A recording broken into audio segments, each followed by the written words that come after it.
Tonight, in that wheeled rhapsody known as Top Gear, Jeremy tests the Toyota Avensis, Steve Berry searches for the motoring Yeti they call the Beast, and Vicki Butler-Henderson comes over all frisky in a Peugeot 106.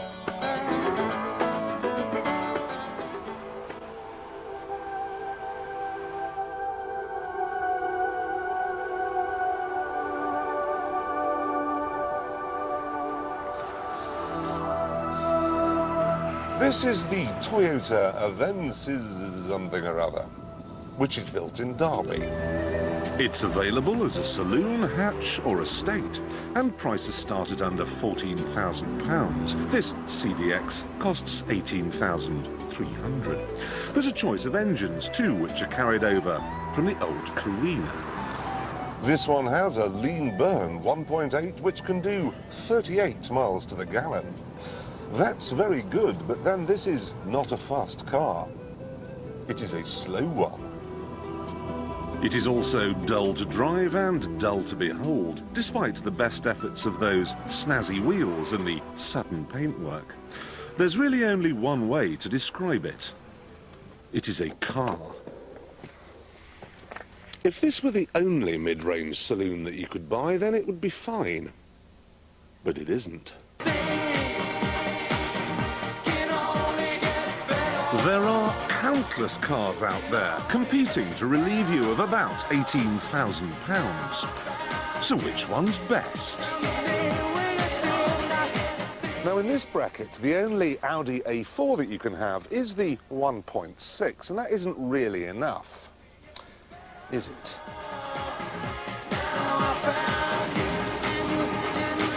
Now BMW are much more generous on both this and the forthcoming new model. You get a 1.8-litre engine and a radio. But the door mirrors, the handbrake, the seats, the glass, the steering wheel, the roof, the boot lid and the bumpers are all pricey options. Of course, you could have a Vauxhall Vectra instead, either a luxurious 2-litre CDI or a 140-mile-an-hour V6. But I think not. If I were looking for blood and guts performance, this Mondeo V6 would be an easy victor. But today, I'm wearing a tweed jacket. I'm therefore put off by the fact it's in insurance group 16 and only does 28 miles to the gallon. This is a great car, but it's got to go. Then there's the Peugeot 406, nice-looking car, nice to drive, but with an interior like that, it stands no chance. The Rover 600 gets thrown out for being dreary.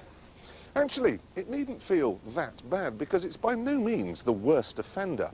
Some cars are so boring we didn't even bother bringing them along. The Mazda 626, the Mitsubishi Galant, shivers. The Renault Laguna, though that is at least cheap. But then so is eating mud. The Citroën Xantia is much more interesting, with tricksy suspension and individual styling. But the lemon-sharp brakes and ocean liner ride can become wearisome. The likeable Subaru Legacy fails too. If you really need four-wheel drive, get a Land Rover Freelander. If you really need a boxer engine, get a Life. And now I find myself back at the Toyota Avensis, which is easily the most economical car here. But it is also far too slow. So go on, keep going. Right the way out. Right the way, keep going. That's it. And you. The VW Passat is much admired by Quentin, and I can see why. If it were a person, it would be solid, like a bank manager who plays golf. Now, the reason why I don't like the Passat is because if it were a person, it would be solid, like a bank manager who plays golf. The Passat these days seems to have picked up the baton dropped by Volvo. These days, the Swedes seem to make the boy racers' wheels of choice. But while the S40 is undeniably fast, it's also quite expensive. And not that nice to drive. So, what about the ordinary 2-litre Ford Mondeo? Well, we keep telling you that it's very, very good, and then every year in the JD Power Survey you tell us that it's very, very bad. Well, you're the boss. You pay the licence fee. So now we're left with 3 really rather good cars, the fastest of which is the Nissan Primera. For this kind of money, you can have a GT, which does 136 miles an hour. It's great fun, well made, and reasonably inexpensive to run. But the styling is shamefully dull. I just wish it looked as good as this.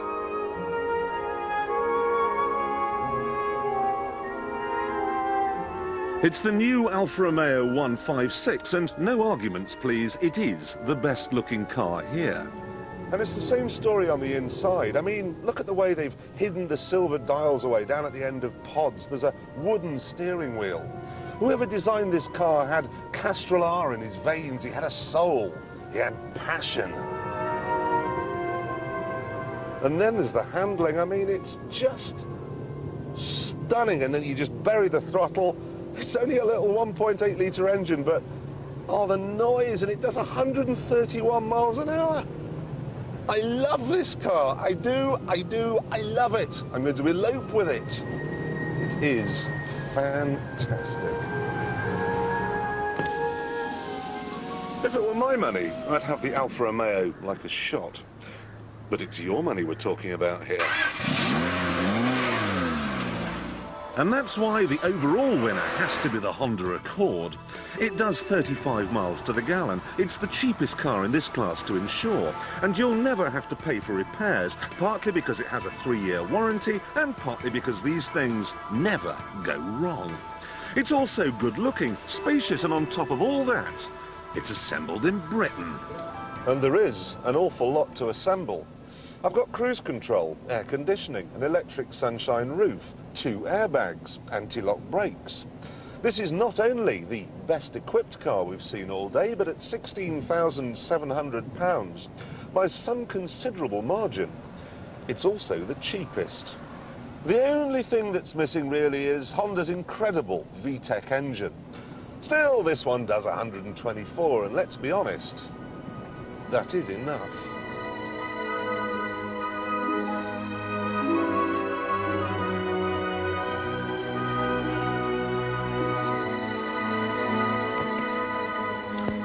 So there you have it, common sense on wheels. The Honda Accord 2-litre SE, the mid-range saloon that you should buy. But I'll let you into a little secret. It's not the mid-range saloon that I'm going home in tonight.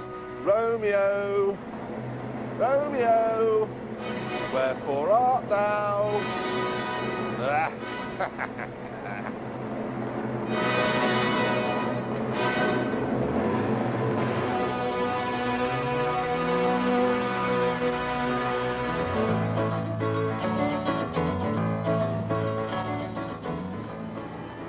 Do you believe in little green men?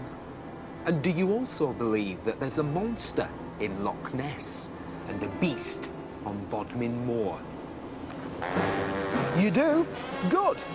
Because this story is so strange, so incredible, so downright bizarre, it makes the X-Files look like Blue Peter.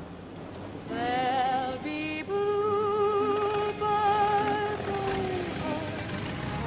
over the white cliffs of Dover. Our Fortean fable begins back in the dark days of the war with the most famous and beautiful of all warbirds, the Spitfire.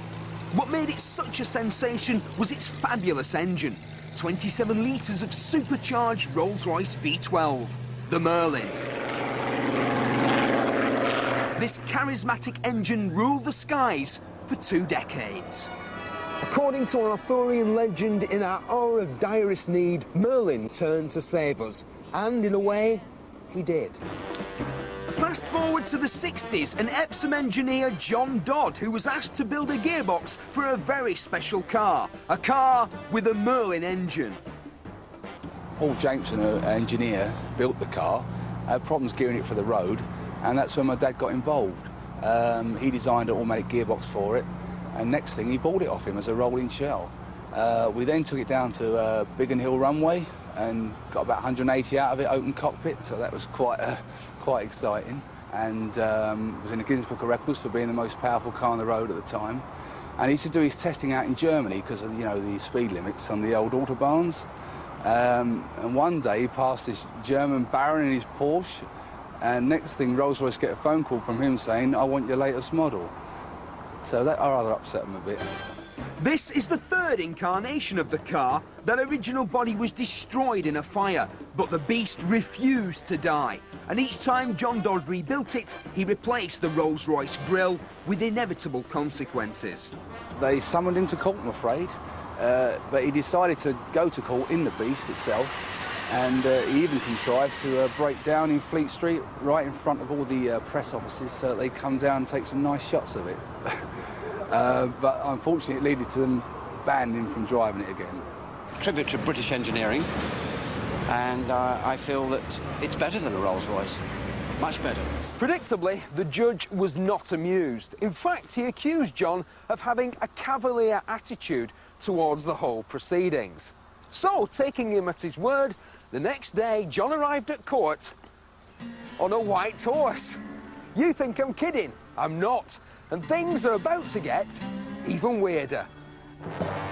In a move less evocative of the Camelot of King Arthur and more in tune with the antics of an East End crime lord, John took himself and the car off to the extradition-free Spanish costas. And it seems quite fitting that the car should end up in the company of men with names like Knuckles and Big Louie. But now the beast is back, minus the contentious chromework, but with everything else intact and ready to roar once more. You could, if you wanted to, drive this outrageous vehicle on the road. Look, it's taxed and MOT'd. Pop down the shops for a pint of milk and a paper. But, well, you might not want to. Consider this, the 27-litre Merlin engine requires 8 pints of fuel every minute. That's 2 miles to the gallon. If it needs an oil change, it could cost you £500, but only if you stick to the cheap stuff. And it's 19 feet long, weighs 2¼ tons, and has no power steering. So parking can be a bit tricky. No, if you want to unleash the awesome power of the beast, and get this, 2,650 RPM in top equates to 200 miles per hour, then what you need is an airfield. A bit like this one. Whoa! Is there anything we need to do on here? Check oil pressures, or...? Well, we'll do all that inside. We've got all the dials and instruments and gauges and... Yeah. Is that a dipstick over there? It certainly is. It takes 25 gallons, this one. It's got a wet sump, so 25 gallons it takes. So quite expensive for an oil change. Right, well, let's get me in the, I suppose it's the cockpit, isn't it? Yeah, let's go, yeah. Right. Ooh. Okay. It's a bit snug, isn't it? Yeah. Such a big car. Yeah. First thing, seatbelt. Oh, don't worry about seatbelts. Airbag? No. No. Early stuff, that, isn't it? This is old school. Just, scary. put the ignition on. Ignition on. Put the magnetos on, twin magnetos. Twin magnetos. That's right. Okay, now we want to have fuel pumps. Fuel pumps, how many? There's 1 4th in. One there. Then we want to have boost pumps on. Boost pumps on. Then we need to prime the engine, which is the third one in. Third one in. Prime it for 10 seconds. Prime it. That's it. About 10 seconds. And then hit your starter. I don't know if I dare.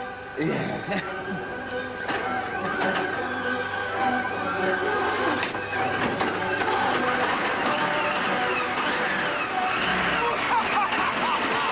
Chocks away for a gentle jaunt down the runway at Duxford, spiritual home of the Spitfire. You know, most people who go out to buy a nice estate car with an automatic gearbox usually plug for the turbo diesel option, but not this guy. No, instead, he thought that what you need is 27 litres of V12 Merlin power.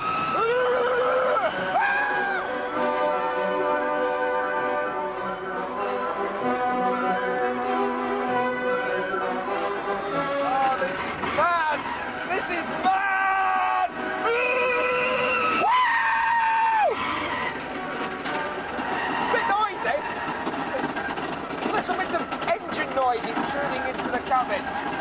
And no wonder, it's got 850 horsepower, although the supercharged version in the Spitfire was rated at 1400. So the car's a bit limp, really.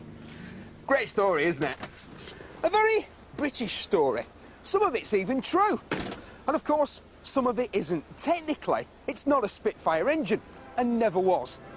But what the heck? You know what this is? It's a folly. It's one man's whim built without rhyme or reason, and hang the consequences. I thought it'd scare me stupid, but it didn't. Beast, it's just a big old pussycat.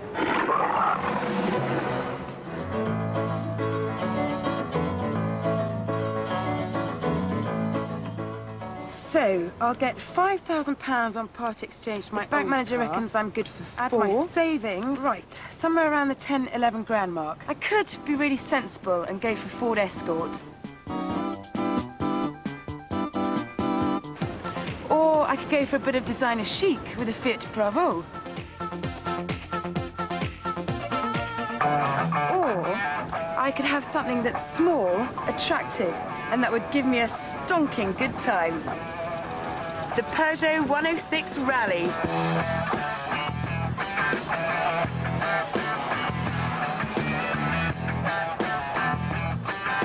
Called Rallye, that's Rallye with an E on the end, it's a stripped-down version of the standard 106.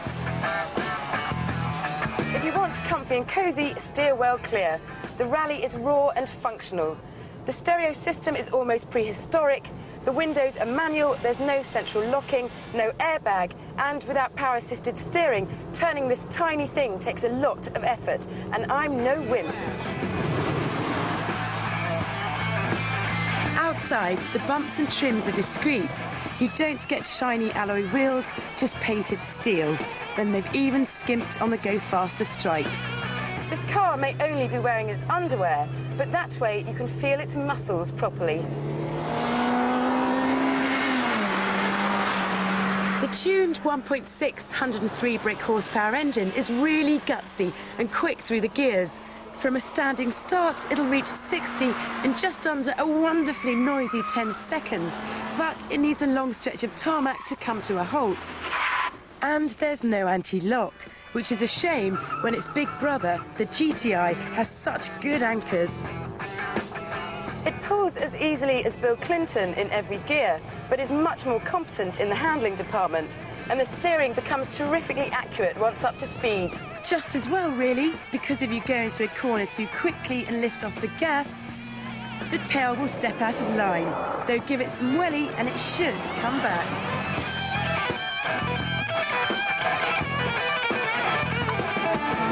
This 106 is set up to feel like a rally car, so the ride is pretty firm. Fine on a country dash, but hit the motorways for a long stretch and you'll be eyeing up passing Corollas with envious lust. This isn't the quickest 106, that's the GTI 16-valve, and that's not the quickest GTI. In fact, this car isn't a lot of things. It isn't luxurious, it isn't spacious, it isn't practical, and it definitely isn't quiet. But grab it by the scruff of its neck, take it down your favourite road, and you'll be screaming with delight. The 106 Rallye is an absolute belter.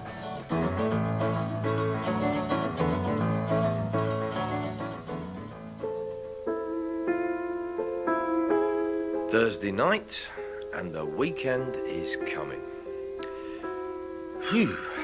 So, do I go out, or do I stay in and recharge the batteries? I mean, there's only so many women and so many parties a bloke like me can handle. The outside edge.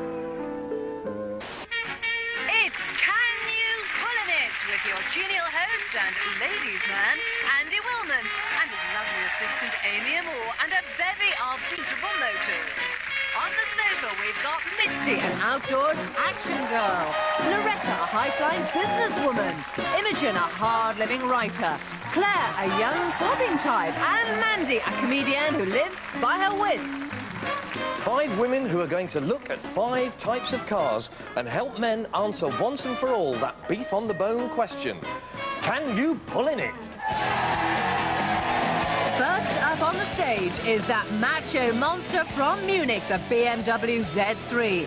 With a 2.8-litre engine and a top speed of 135 miles per hour, this racy roadster is definitely no sauerkraut. Well, girls, we all love an old man, and who could resist this classic Austin Healey? On road and track or hill and dale, this little beauty will never fail. Oh, for heaven's sake, who wrote this rubbish? It's awful.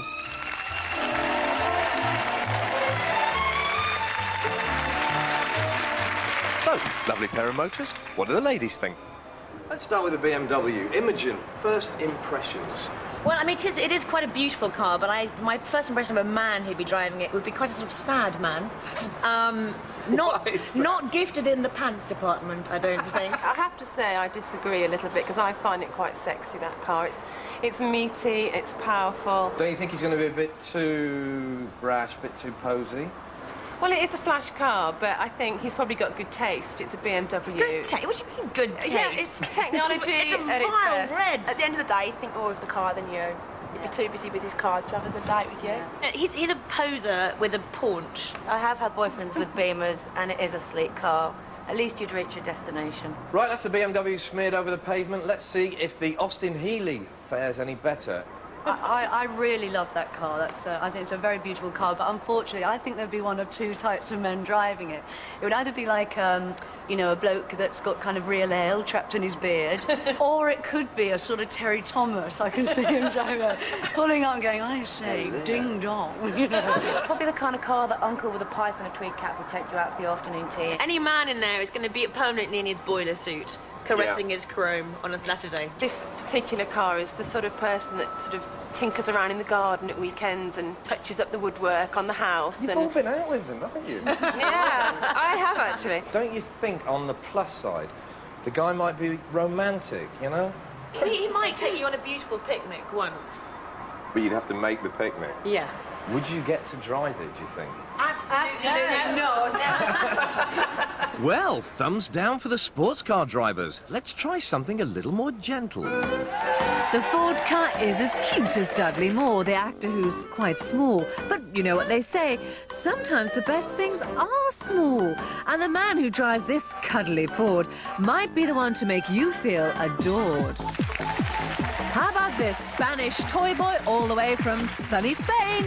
The Seat Cupra may be a little tearaway with muscles in all the right places, but three people will paella in the back quite easily. Olé! Imogen, let's go with the Ford Ka. Do you know what? What? Sort of strangely, I quite like the man who drives this car. He's a muesli man. He makes you quiche. He'll collect you from the pub when you're drunk. He's your friend.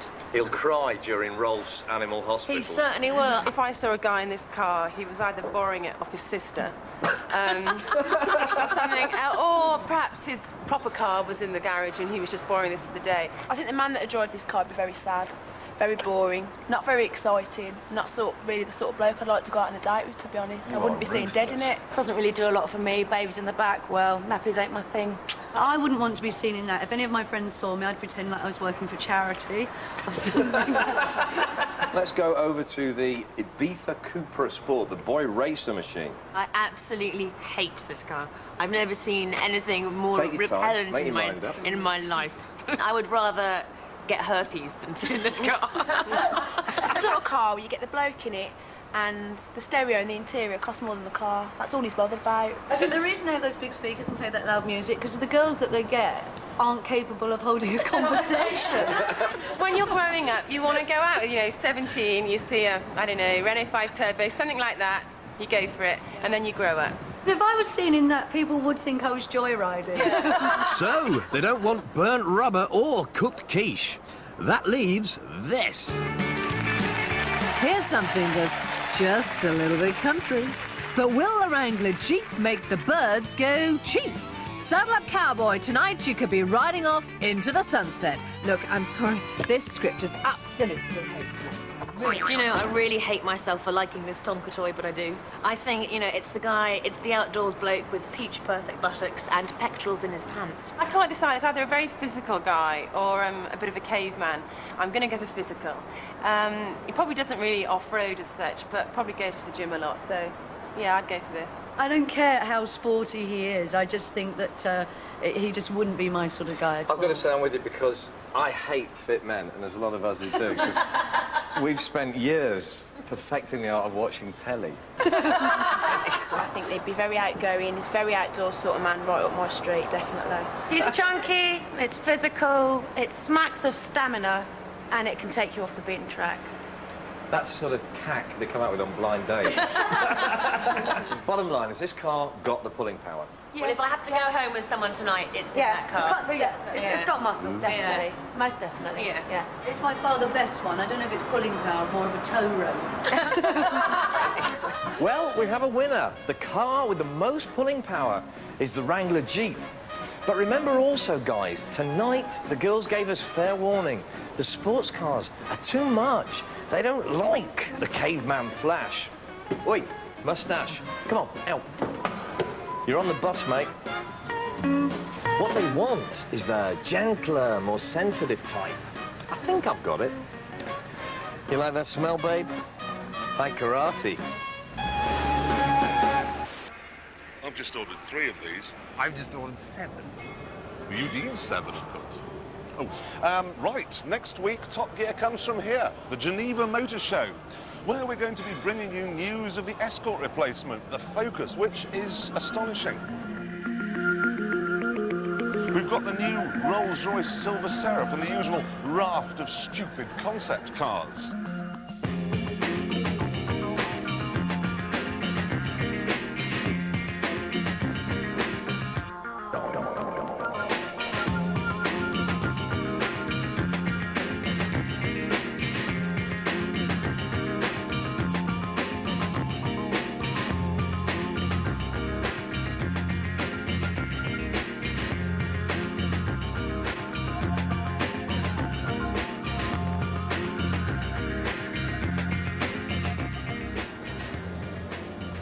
Till then, of course, Quentin and I are marooned in Switzerland. But hey, it doesn't matter. We're going out tonight for some cheese.